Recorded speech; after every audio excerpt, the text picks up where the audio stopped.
आज के क्लास में हम देखेंगे मौर्य वंश। तो चलिए शुरू करते हैं चंद्रगुप्त मौर्य से। देखिए, मौर्य वंश का संस्थापक चंद्रगुप्त मौर्य था। इसने मगध के नंद वंश के अंतिम शासक, ठीक है, घनानंद को युद्ध में परास्त कर मगध पर एक नए वंश के रूप में मौर्य वंश की स्थापना की। तो मौर्य वंश का जो संस्थापक कौन था? चंद्रगुप्त मौर्य। चलिए आगे देखते हैं।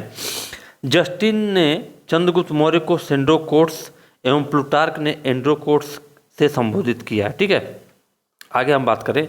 जस्टिन और प्लूटार्क आपके इतिहासकार थे। सर्वप्रथम विलियम जोन्स ने सेंड्रोकोट्स की पहचान चंद्रगुप्त मौर्य के रूप में की।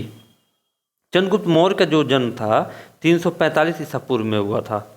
घनानंद को परास्त करने में चाणक्य ने चंद्रगुप्त मौर्य की मदद की थी, जो बाद में चंद्रगुप्त का क्या हुआ? प्रधानमंत्री बना। ठीक है, चंद्रगुप्त 322 ईस्वी पूर्व, ठीक है, चंद्रगुप्त 322 ईस्वी पूर्व में मगध की राजगद्दी पर बैठा। चंद्रगुप्त जैन धर्म का अनुयायी था। उसने जैन धर्म गुरु तो भद्रबाहु से, ठीक है, तो जैन धर्म गुरु जो भद्रबाहु थे उनसे क्या किया था? चंद्रगुप्त मौर्य ने जैन धर्म की दीक्षा ली थी। तो ये इंपॉर्टेंट करिएगा, ठीक है, कि अगर पूछे कि चंद्रगुप्त मौर्य ने जैन धर्म की शिक्षा दीक्षा किससे ली, तो जैन गुरु भद्रबाहु से चंद्रगुप्त मौर्य ने जैन धर्म की शिक्षा ली थी। आगे अगर हम बात करें, चंद्रगुप्त ने अपने जीवन का अंतिम समय कर्नाटक के श्रवणबेलगोला नामक स्थान पर बिताया। 305 ईसा पूर्व में चंद्रगुप्त ने सिकंदर के सेनापति सेल्यूकस निकेटर को क्या किया था? युद्ध में परास्त किया था, या निकेटर को हराया था। सेल्यूकस निकेटर ने अपनी पुत्री कार्नेलिया की शादी चंद्रगुप्त मौर्य के साथ कर दी और युद्ध की संधि की शर्तों के अनुसार 4 प्रांत काबुल, कांधार, हेरात एवं मकरान चंद्रगुप्त को दे दिए गए। तो जब सेल्यूकस निकेटर चंद्रगुप्त से हार गया था युद्ध में, उसके बाद उसने अपनी बेटी का विवाह चंद्रगुप्त से कर दिया और उपहार स्वरूप उनको 4 प्रांत दिए। ठीक है, आगे बात करें। चंद्रगुप्त ने 500 हाथी उपहार स्वरूप सेल्यूकस को भेजे। इस उपहार का उल्लेख प्लूटार्क भी करता है। ठीक है, मेगस्थनीज सेल्यूकस निकेटर का राजदूत था। ठीक है, मेगस्थनीज जो था सेल्यूकस निकेटर का राजदूत था, जो चंद्रगुप्त मौर्य के दरबार में रहता था। मेगस्थनीज द्वारा लिखी गई पुस्तक इंडिका, देखिए काफ़ी इंपॉर्टेंट, इसको इंपॉर्टेंट करिएगा, स्टार लगा लीजिए, कि मेगस्थनीज ने, इतिहासकार मेगस्थनीज ने कौन सी पुस्तक लिखी थी? तो वो लिखी थी इंडिका। इसमें क्या है? मैं चंद्रगुप्त मौर्य के जीवन, पाटलिपुत्र, इसकी प्रशासनिक व्यवस्था और अन्य विषयों का उल्लेख मिलता है। आगे बात करें, चंद्रगुप्त का जो मृत्यु हुआ, तो चंद्रगुप्त मौर्य की मृत्यु 298 ईसा पूर्व में श्रवणबेलगोला में उपवास द्वारा हुई थी। ठीक है, तो यह जो जैनी होते हैं, जो जैन धर्म के अनुयायी होते हैं, उनमें जो प्राण त्यागने की एक प्रक्रिया होती है, वो क्या उपवास करके अपने प्राण को त्यागते हैं। तो यह एक क्या है? पद्धति है जैन धर्म में। आगे अगर हम बात करें कि बिंदुसार की, ठीक है, उनके चंद्रगुप्त मौर्य का उत्तराधिकारी कौन था? बिंदुसार। चलिए, चंद्रगुप्त मौर्य का उत्तराधिकारी बिंदुसार हुआ, जो 298 ईसा पूर्व में मगध के राज सिंहासन पर बैठा। अब इंपॉर्टेंट यहाँ करिएगा, बिंदुसार के संबंधित क्या इंपॉर्टेंट है? बिंदुसार अमित्रघात या अमित्रखाद यानी शत्रुओं का संहारक के नाम से भी जाना जाता है। तो इंपॉर्टेंट करिएगा कि अमित्रघात के नाम से कौन जाना जाता था? बिंदुसार। बिंदुसार के अन्य नाम भी मिलते हैं, अमित्रकेटे, अलित्रोसेट्स, अमित्रचेस और सिंहसेन इत्यादि। ठीक है, पुराणों के अनुसार 24 वर्षों तक, जबकि बौद्ध धर्म ग्रंथ महावंश के अनुसार 27 वर्षों तक राज्य बिंदुसार ने किया था। वायु पुराण में बिंदुसार को भद्रसार या वारिसार कहा गया है। तिब्बती इतिहासकार लामा तारकनाथ और बौद्ध ग्रंथ आर्य मंजू श्रीमूलकल्प के अनुसार चंद्रगुप्त के पश्चात भी कुछ समय तक चाणक्य क्या था? बिंदुसार का प्रधानमंत्री बना रहा। तो चाणक्य जो था वो चंद्रगुप्त का प्रधानमंत्री था, लेकिन कुछ समय तक वो बिंदुसार का भी प्रधानमंत्री बना रहा। स्ट्रैबो के अनुसार यूनानी शासक एंटियोकस ने बिंदुसार के दरबार में डाइमेकस नामक राजदूत भेजा था। इसे ही मेगस्थनीज का उत्तराधिकारी क्या माना जाता है। जैसे मेगस्थनीज रहता था चंद्रगुप्त के दरबार में, तो उसके बाद जो बिंदुसार था उनके दरबार में आया मेगास्थनीज का उत्तराधिकारी। ठीक है, प्लिनी के अनुसार मिस्र का राजा फिलाडेल्फस यानी टालमी सेकेंड ने पाटलिपुत्र में डियानीसियस नामक एक राजदूत भेजा था। जो प्लिनी थे इतिहासकार, उनके अनुसार एक मिस्र का जो राजा था फिलाडेल्फस या टालमी द्वितीय जिसको बोलते हैं, ने पाटलिपुत्र में डियानीसियस नामक एक राजदूत भेजा। जैन ग्रंथों में बिंदुसार को सिंहसेन कहा गया है। बिंदुसार के शासनकाल में तक्षशिला में हुए 2 विद्रोहों का वर्णन मिलता है। इस विद्रोह को दबाने के लिए बिंदुसार ने पहले अशोक को और बाद में सुसीम को भेजा, जो अशोक का भाई था। चलिए देखते हैं आगे। अगर हम देखें, एथिनियस के अनुसार बिंदुसार ने सीरिया के शासक एंटियोकस से मधुर, ठीक है, मधुर मदिरा, सूखे अंजीर, जो मधुर मदिरा, सूखे अंजीर एवं एक दार्शनिक भेजने की प्रार्थना की थी बिंदुसार ने। तो सीरिया के शासक ने बिंदुसार की प्रथम 2 मांगें मान ली थी, परंतु दार्शनिक नहीं भेज सका। तिब्बती बौद्ध विद्वान तारानाथ ने बिंदुसार को 16 राज्यों का विजेता बताया है। बिंदुसार के शासन की सबसे बड़ी जो उपलब्धि थी वह यह है कि उसने अपने पिता के साम्राज्य की निष्ठापूर्वक रक्षा की तथा उसे विरासत के रूप में अपने पुत्र अशोक के लिए सुरक्षित रखा। चलिए अब हम देखेंगे अशोक को। जो अशोक था वह क्या था? बिंदुसार का उत्तराधिकारी था। ठीक है, अशोक महान हुआ। जो बिंदुसार का उत्तराधिकारी जो था वो अशोक महान हुआ और जो 269 ईसा पूर्व में मगध की राजगद्दी पर बैठा। तो अशोक जो था यह आपका बिंदुसार का पुत्र था और चंद्रगुप्त मौर्य का क्या था? पौत्र था, यानी कि जो हम लोग पोता बोलते हैं। ठीक है, चंद्रगुप्त मौर्य का यह पौत्र था अशोक। अगर आगे हम बात करें, राजगद्दी पर बैठने के समय अशोक अवंती का राज्यपाल था। जब राजगद्दी पर वो बैठने के समय वो कहाँ का राज्यपाल था? अशोक अवंती का। मास्की एवं गुर्जरा अभिलेख में अशोक का नाम अशोक मिलता है। पुराणों में अशोक को अशोकवर्धन कहा गया है। अशोक ने अपने राज्याभिषेक के 8वें वर्ष लगभग 261 ईसा पूर्व में कलिंग पर, काफ़ी इंपॉर्टेंट, कलिंग युद्ध इतिहास में काफ़ी इंपॉर्टेंट है, आक्रमण किया और कलिंग की राजधानी तोसली पर अधिकार कर लिया। अशोक को उपगुप्त नामक बौद्ध भिक्षु ने बौद्ध धर्म की दीक्षा दी थी। अशोक ने आजीविकों को रहने हेतु बिहार राज्य के गया जिले के अंतर्गत बराबर, ठीक है, बराबर की पहाड़ियों में 4 गुफाओं, ठीक है, वर्तमान में बराबर की पहाड़ी की ये गुफाएं जहानाबाद में स्थित हैं। ठीक है, तो उनके पहाड़ियों में, बराबर की पहाड़ियों में 4 गुफाओं का निर्माण करवाया था। इन गुफाओं के नाम है कर्ण, चौपार, सुदामा तथा विश्व झोपड़ी। ये कभी कभी एग्जाम में पूछता भी है। ठीक है, अशोक की माता का नाम सुभद्रांगी था। क्या? सुभद्रांगी। अशोक ने बौद्ध धर्म के प्रचार के लिए अपने पुत्र महेंद्र एवं पुत्री संघमित्रा को श्रीलंका भेजा था। इंपॉर्टेंट कि अशोक ने बौद्ध धर्म के प्रचार प्रसार हेतु श्रीलंका में किसे भेजा था? तो अपने पुत्र महेंद्र एवं पुत्री संघमित्रा को श्रीलंका भेजा था। भारत में शिलालेख का प्रचलन सर्वप्रथम अशोक ने किया था। इंपॉर्टेंट करिएगा। ठीक है, एग्जाम में क्वेश्चन कैसे बनते हैं मैं आपको बताते जा रहा हूँ। अशोक के शिलालेखों में ब्राह्मी, खरोष्टी एवं अरमाइक लिपि का प्रयोग हुआ है। ग्रीक एवं अरमाइक लिपि का अभिलेख अफगानिस्तान में, खरोष्टी लिपि का अभिलेख उत्तर पश्चिमी पाकिस्तान में तथा शेष भारत से ब्राह्मी लिपि के अभिलेख प्राप्त हुए हैं। चलिए आगे अगर हम बात करें, अफगानिस्तान के लगभग से प्राप्त पुलेदारुत शिलालेख अरमाइक लिपि में है। अगर हम आगे देखें, अशोक के अभिलेखों, ठीक है, अशोक के अभिलेखों से उसके गृह, विदेश नीति, साम्राज्य विस्तार एवं प्रशासन पर काफ़ी प्रकाश पड़ा है। जो अशोक के अभिलेख हैं, अशोक के अभिलेखों को 3 भागों में बांटा जा सकता है। पहला शिलालेख, रॉक इडिक्ट, दूसरा स्तंभ लेख, पिलर इडिक्ट और तीसरा गुहा लेख, केव इंस्क्रिप्शन। चलिए आगे हम बात करते हैं। अशोक के शिलालेख की खोज 1750 ईसा पूर्व में टिफैन थेलर ने की। इनकी संख्या कितनी थी? अशोक के जो शिलालेखों की संख्या थी 14। सर्वप्रथम जेम्स प्रिंसेस ने 1837 में अशोक के अभिलेख को पढ़ने की सफलता मिली या उसको पढ़ने में सफलता प्राप्त की। तो पहला हम देखेंगे फर्स्ट अशोक के शिलालेख, रॉक एडिक्ट्स ऑफ अशोका। चलिए आगे देखें यहाँ। तो अशोक, ठीक है, यहाँ अगर हम देखेंगे अशोक के शिलालेखों की संख्या कितनी है? 14। ये तो सबको पता था। जो 8 अलग अलग स्थानों पर मिले हैं। तो शिलालेखों की संख्या थी 14 और टोटल 8 स्थानों पर मिले हैं। इन 14 शिलालेखों में वर्णित बातें निम्न है। पहला शिलालेख में क्या कहा रहा है, इसमें अशोक ने पशु बलि की निंदा की है। दूसरा शिलालेख जो था, इसमें अशोक ने मनुष्य और पशु दोनों की चिकित्सा व्यवस्था का उल्लेख किया है।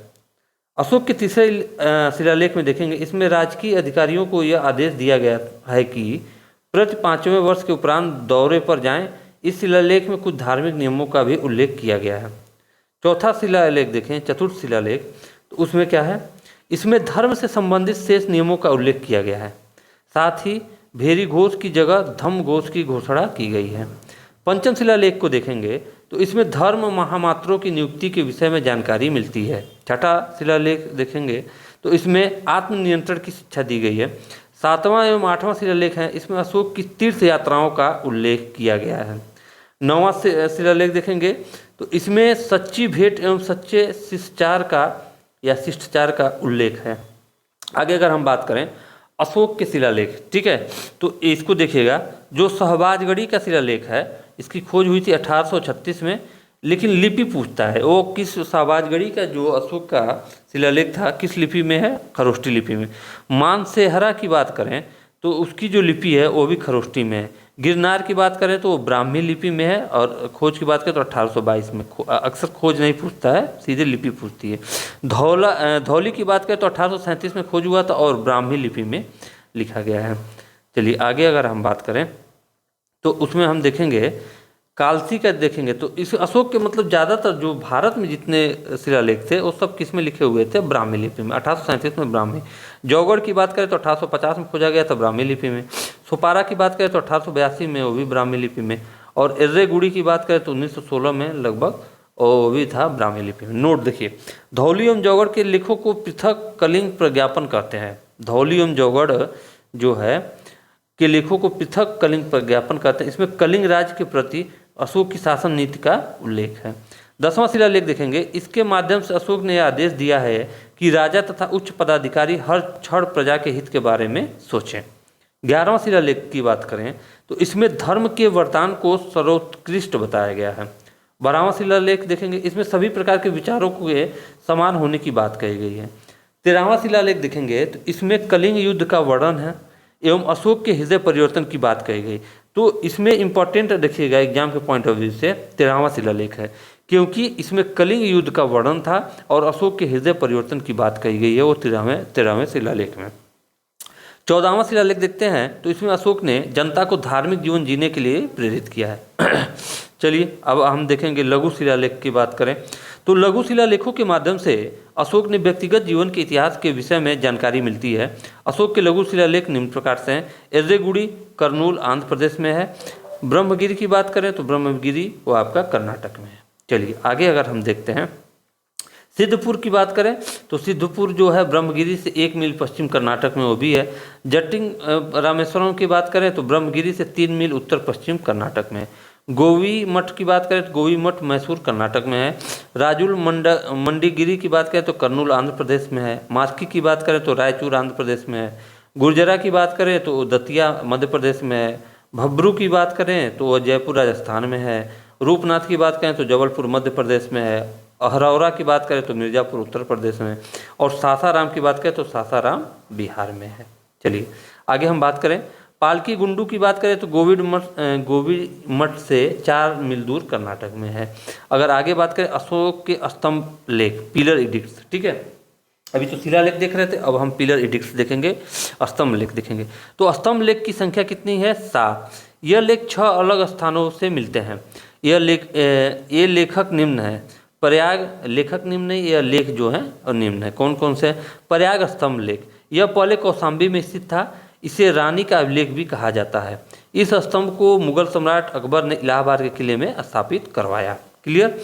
आगे बात करें दिल्ली टोपरा। दिल्ली टोपरा देखेंगे, यह स्तंभ लेख फिरोज शाह तुगलक द्वारा पंजाब के टोपरा से दिल्ली लाया गया। इस पर अशोक के 7 अभिलेखों का उल्लेख है। दिल्ली टोपरा, ठीक है, स्तंभ अभिलेख जो है। दिल्ली मेरठ की बात करें तो पहले मेरठ में स्थित यह स्तंभ लेख फिरोज शाह तुगलक द्वारा दिल्ली लाया गया। इसकी खोज 1750 ईस्वी में टिफैन थेलर द्वारा की गई। रामपुरवा का देखेंगे स्तंभ लेख, तो यह स्तंभ लेख बिहार राज्य के पश्चिम चंपारण जिला में स्थित है। आगे हम बात करें तो आगे हम देखेंगे तो इसकी खोज जो हुई थी 1872 में कार्लायल ने की थी। इस स्तंभ लेख पर वृषभ की मूर्ति है। अब आगे हम बात करें, लौरिया अरेराज की। यह बिहार राज्य के पूर्वी चंपारण जिले में स्थित है। लौरिया नंदनगढ़ की बात करें तो यह भी बिहार राज्य के पश्चिमी चंपारण जिले में स्थित है। इस स्तंभ लेख पर मोर का चित्र बना है। लघु स्तंभ लेख की बात करें हम तो यहाँ पे हम देखेंगे सभी लघु स्तंभ लेखों पर अशोक की राजकीय घोषणाओं का उल्लेख है। सांची सारनाथ के लघु स्तंभ लेख में अशोक धर्म महामात्रों को संघ भेद रोकने का आदेश देता है। चलिए लघु स्तंभ लेख में हम देखेंगे जो सारनाथ का लघु स्तंभ लेख है लघु वाला, वह है आपका वाराणसी में। सांची का जो है आपका रायसेन मध्य प्रदेश में। कौशाम्बी वाला जो कौशाम्बी इलाहाबाद में। रुमिनदेई, ठीक है, वो कहाँ है, नेपाल की तराई में। निगलिवा निगाली सागर नेपाल में है। आगे अगर हम बात करें रानी का स्तंभ इलाहाबाद के किले में है, ठीक है, जिसको अकबर ने रखवाया था। अशोक के गुहा लेख देखेंगे केव इंस्क्रिप्शन ऑफ अशोका, ठीक है। अशोक ने बिहार राज्य के गया जिले जो अब जहानाबाद में है में बराबर व नागार्जुनी चट्टानों को काट कर 3वीं शताब्दी से पूर्व में शैलकृत गुफाओं का निर्माण कराया। बराबर स्थित 4 में से 3 गुफाओं में अशोक के शिलालेख हैं। इस शिलालेख से यह ज्ञात होता है कि 2 गुफाएं अशोक द्वारा शासन के 12वें वर्ष और 19वें वर्ष भिक्षुओं को दी गई। चलिए आगे अगर हम बात करेंगे तो आगे हम देखेंगे इन गुफाओं को अशोक ने आजीवक संप्रदाय के भिक्षुओं को निवास के लिए बनवाया था। अशोक की जो प्रमुख गुफाएं वह हैं कड़, चौपार, विश्व झोपड़ी और सुदामा। कौशाम्बी अभिलेख को रानी का अभिलेख कहा जाता है, इंपॉर्टेंट करिएगा, ठीक है। कौशाम्बी अभिलेख को रानी का अभिलेख कहा जाता है। अशोक का सबसे छोटा स्तंभ लेख जो था रुमिनदेई का है। इसी में लुम्बिनी में धम्म यात्रा के दौरान अशोक द्वारा भू राजस्व की दर घटा देने की घोषणा की गई है। अशोक का 7वां अभिलेख जो है सबसे लंबा है। धौली एवं जौगढ़ के लेखों को पृथक कलिंग प्रज्ञापन कहा गया है। इस अभिलेख में कलिंग राज्य के प्रति अशोक की शासन नीति के विषय में बताया गया है। प्रथम पृथक कलिंग शिलालेख में अशोक ने प्रजा के प्रति पितृतुल्य भाव प्रकट किया है।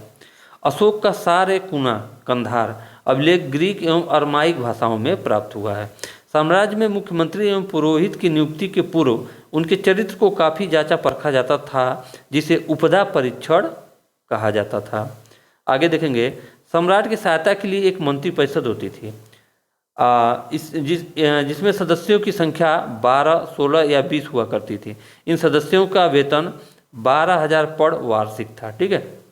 तो उस समय की मुद्रा जो थी वो पड़ थी। मंत्रिपरिषद का राजा पर पूर्ण नियंत्रण था, पर मंत्रिपरिषद का कोई भी निर्णय राजा मानने के लिए बाध्य नहीं था। अर्थशास्त्र में ऊंचे स्तर या शीर्षस्थ के अधिकारी के रूप में तीर्थ का उल्लेख मिलता है। इन्हें महामात्र भी कहा जाता है। इनकी संख्या क्या थी? 18 थी। तो अर्थशास्त्र में जो ऊंचे स्तर के अधिकारी थे उनके रूप किसका उल्लेख मिलता है? तीर्थ का उल्लेख मिलता है। इन्हें महामात्र भी कहा जाता था। इनकी संख्या 18 होती थी जो ऊंचे अधिकारी थे। अब हम बात करेंगे मौर्यकालीन प्रांत के बारे में। तो मौर्यकालीन प्रांत के ऊपर हम देखेंगे यहाँ पर, तो देखेंगे सबसे पहले हम पहला देखते हैं उत्तरापथ, ठीक है। यह कहाँ पे है? उत्तरापथ की राजधानी कहाँ थी? तक्षशिला। अवंती राष्ट्र को देखेंगे उज्जैनी इसकी राजधानी थी। कलिंग देखेंगे तो तोसली इसकी राजधानी थी। दक्षिणापथ की बात करें तो सुवर्णगिरी इसकी राजधानी थी। और प्राची की पूर्वी देश की बात करें तो पाटलिपुत्र इसकी राजधानी थी। अर्थशास्त्र में वर्णित तीर्थ को देखेंगे हम, तो देखिए अर्थशास्त्र में जो वर्णित तीर्थ थे तो मंत्री, प्रधानमंत्री, पुरोहित जो थे धर्म एवं दान विभाग का प्रधान होता था। सेनापति जो होता था सैन्य विभाग का प्रधान होता था। युवराज जो होता था वह राजपुत्र होता था, यानी राजा का पुत्र होता था। दौवारिक जो होता था राज की द्वार रक्षक होता था, ठीक है। अंतर्वेदिक की बात करें तो अंतःपुरा का या अंतःपुर का अध्यक्ष होता था। समाहर्ता की बात करें तो आय का संग्रह करता था, ठीक है। जो सोर्स ऑफ इनकम थे, जितने भी इसका आय होता था उसका संग्रह करता था, ठीक है। सन्निधात्रा की बात करें तो राजकोषी कोष का अध्यक्ष था। प्रशासता की बात करें तो कारागार का अध्यक्ष था। और प्रदेष्टि की बात करें तो कमिश्नर के रूप में था। पौर की बात करें तो नगर का कोतवाल होता था, पौर, ठीक है। आगे अगर हम बात करें व्यावहारिक की बात करें तो वह प्रमुख न्यायाधीश होता था, ठीक है। व्यावहारिक जो था वह प्रमुख न्यायाधीश होता था। नायक की बात करें तो वह नगर रक्षा का अध्यक्ष होता था, नायक। उसके बाद अगर कर्मांतिक की बात करें तो उद्योग एवं कारखानों का अध्यक्ष होता था। मंत्रिपरिषद की बात करें तो वह अध्यक्ष होता था।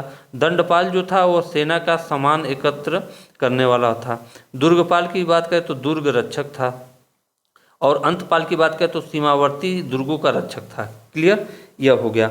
अब आगे अगर हम बात करें तो अर्थशास्त्र में चर शब्द का उल्लेख जासूस या गुप्तचर के रूप में हुआ। यह इंपॉर्टेंट है, यह एग्जाम में काफ़ी बार आ चुका है कि अर्थशास्त्र में जो चर शब्द का प्रयोग था वो किसके लिए था, वह जासूस या गुप्तचर के रूप में हुआ है चर शब्द का प्रयोग। ऊंचे स्तर के अधिकारी मंत्री एवं पुरोहित होते थे। पुरोहित, महामंत्री एवं सेनापति को लगभग 48,000 पड़ वार्षिक वेतन मिलता है। अशोक के काल में प्रांतों की संख्या 5 थी। इन्हें चक्र भी कहा जाता था। प्रांतों के प्रशासक कुमार या आर्यपुत्र या राष्ट्रिक कहलाते थे। प्रांतों का विभाजन पुनः विषय में किया गया था जो विषयपति के अधीन होते थे। आगे हम बात करें, प्रशासन की जो सबसे छोटी इकाई थी वो ग्राम थी, जिसका मुखिया ग्रामिक कहलाता था। यह इंपॉर्टेंट करिएगा, ये सब लाइन जितने भी हैं। प्रशासन की सबसे छोटी इकाई ग्राम होती थी जिसका मुखिया ग्रामिक कहलाता था। प्रशासन की सबसे छोटी इकाई गोप थी। ठीक है, प्रशासक की सबसे छोटी इकाई गोप थी जो 10 ग्रामों का शासन संभालता था। मेगास्थनीज के अनुसार नगर का प्रशासन 30 सदस्यों का एक मंडल करता था जो 6 समितियों में विभाजित था। प्रत्येक समिति में 5 सदस्य होते थे। प्रशासनिक समिति एवं उनके कार्य को हम देखेंगे तो समिति देखें और कार्य देखें। प्रथम समिति जो थी वो था उद्योग एवं शिल्प कार्य का निरीक्षण। आगे अगर हम बात करें तो यहाँ पे हम देखेंगे द्वितीय समिति की बात करें जो 6 समितियाँ बनी थी, तो उसमें जो द्वितीय समितियाँ थीं वह क्या करता था, विदेशियों की देखरेख। तृतीय समिति की बात करें तो जन्म मरण का विवरण रखना। चतुर्थ समिति की बात करें तो व्यापार एवं वाणिज्य की देखभाल करना। पंचम समिति की बात करें तो निर्मित वस्तुओं के विक्रय का निरीक्षण करना। और छठम समिति की बात करें तो बिक्री कर वसूल करना। बिक्री कर के रूप में मूल्य का 10वां भाग राज्य द्वारा वसूला जाता था। इसे बचाने वाले को मृत्युदंड दिया जाता था। मार्ग निर्माण अधिकारी के रूप में एग्रोनोमई का उल्लेख मेगास्थनीज द्वारा किया गया है। चंद्रगुप्त मौर्य की सेना में लगभग 6 लाख पैदल सैनिक जस्टिन के अनुसार और 50,000 अश्वरोही सैनिक, 9,000 हाथी एवं 8,000 रथ थे। मेगास्थनीज के अनुसार इस विशाल सेना के रख रखाव हेतु 6 समितियों का गठन किया गया था। प्रत्येक समिति के 5 सदस्य होते थे। प्लूटार्क एवं जस्टिन के अनुसार चंद्रगुप्त ने नंदों की पैदल से 3 गुनी अधिक संख्या में अर्थात यहाँ पे 60,000 सैनिकों को लेकर संपूर्ण उत्तर भारत को रौंद डाला था। आगे अगर हम बात करें, युद्ध क्षेत्र में सेना नेतृत्व नायक नामक अधिकारी करता था। जो युद्ध क्षेत्र में सेना नेतृत्व नायक नामक अधिकारी करता था। सैन्य विभाग का सबसे बड़ा अधिकारी सेनापति था। मौर्य प्रशासन में गुप्तचर विभाग महामात्य पसवर्प नामक अमात्य के अधीन था। मौर्य साम्राज्य में अर्थशास्त्र के अनुसार गुप्तचर को गूढ़ पुरुष कहा गया है। मौर्य शासन में 2 तरह के गुप्तचर कार्य करते थे। ठीक है, अब कौन कौन से देखेंगे। एक था संस्था गुप्तचर, ठीक है, संस्था गुप्तचर, और दूसरा था संचार गुप्तचर। संस्था गुप्तचर क्या था, ये एक ही स्थान पर रहकर कार्य करते थे। जो संस्था गुप्तचर थे वो एक ही स्थान पर रहकर क्या करते थे, अपना कार्य करते थे। आगे अगर हम बात करें संचार गुप्तचर की, तो इनका काम क्या था, यह एक स्थान से दूसरे स्थान पर भ्रमण करते हुए कार्य करते थे। पुरुष गुप्तचर को संति, तिसड़ा एवं शरद तथा स्त्री गुप्तचर को वृषली, विच्छुकी एवं परिव्राजक कहते थे। साम्राज्य में शांति व्यवस्था बनाए रखने के लिए अर्थशास्त्र में रक्षिण यानी पुलिस का उल्लेख मिलता है। इस काल में राजकीय कोष का मुख्य अधिकारी या कोषाध्यक्ष सन्निघाता होता था। इस काल में राजस्व विभाग का मुख्य अधिकारी समाहर्ता होता है। उद्योग की देखरेख करने वाला प्रमुख अधिकारी कर्मांतिक कहलाता है। वन विभाग का प्रमुख अधिकारी जो था आटविक होता था। आगे अगर बात करें, इस काल में वणिक का नाव व पतन कर, चारागाह, सड़क व अन्य साधनों से प्राप्त राजस्व को सामूहिक रूप से राष्ट्र कहा जाता था। इस काल में प्रचलित प्रवरण एक प्रकार का सामूहिक समारोह था। इस काल में न्यायालय 2 भागों में बटा था। ठीक है, धर्मस्थीय न्यायालय जिसको दीवानी बोलते थे और कंटक शोधन न्यायालय जिसको फौजदारी बोलते थे। धर्मस्थीय न्यायालय दीवानी न्यायालय का न्यायाधीश व्यवहारिक या धर्मस्थ कहलाता था। सैन्य समितियाँ एवं उनके कार्य देखेंगे हम। तो प्रथम समिति की बात करें तो जल सेना की व्यवस्था करता था। उसके बाद हम द्वितीय समिति की बात करें तो यातायात एवं रसद की व्यवस्था, रसद मतलब खाद्य सामग्री। उसके बाद हम तृतीय समिति की बात करें तो यह पैदल सैनिकों की देखरेख करता था। चतुर्थ समिति की बात करें तो अश्वरोहियों की सेना की देखरेख करता था। पंचम समिति की बात करें तो गज सेना की देखरेख करता था। और छठम समिति की बात करें तो रथ सेना की यह देखरेख करता था। तो आज का लेक्चर हम यहीं समाप्त करते हैं। फिर मिलेंगे अगले वीडियो में। इसी के आगे हम कंटिन्यू करेंगे। तब तक के लिए जय हिंद, जय भारत।